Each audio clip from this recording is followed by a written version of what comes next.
Si Dieu existe réellement, mais pourquoi il y a tout ce malheur dans le monde? L'eau existe, n'est-ce pas? Mais pourquoi les gens sont sales? Prédétorisation. Pardon? Hein? C'est une question à se poser également. Voilà. L'eau existe. L'eau peut assainir toute chose. L'eau peut assainir une maison. L'eau peut m'assainir.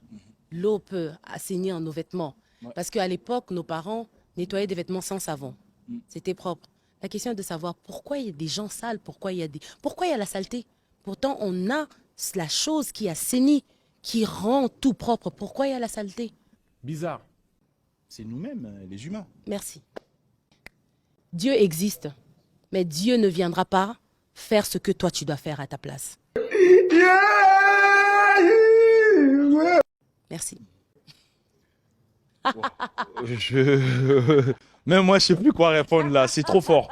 Quand on n'est pas intelligent là, c'est comme ça toujours. Franchement, je trouve que c'est trop fort. Même la Bible déclare que le malheur atteint souvent le juste. Mais l'Éternel en délivre souvent.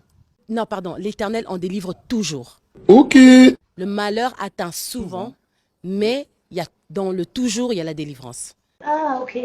L'arche de Noé, les animaux sont rentrés dans le bateau, la famille de Noé est entrée dans le bateau. Mais tout le reste, ça devait être des milliers, des millions, pour ne pas dire des millions, ont été noyés dans le déluge. On pourrait dire pourquoi? Pourquoi Dieu a permis ce déluge? Ah, si je comprends bien, Dieu permet aussi le malheur. Dieu permet aussi le malheur. Il faut lire la Bible. Même au juste. Au juste, il permet les épreuves. Des épreuves. On est tous appelés à vivre, à traverser des épreuves. Pourquoi le déluge? À cause du péché. Dieu a vu que les hommes ils étaient trop méchants. Alors il a envoyé le déluge.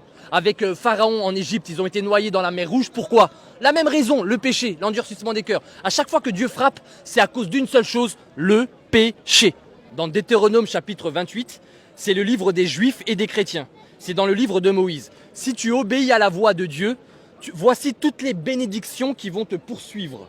Les bénédictions que tu vas suivre dans ta vie. C'est comme les parents qui disent à leurs enfants, si tu es sage, le Père Noël va t'offrir des cadeaux. Je vais t'offrir des cadeaux parce que tu as été sage.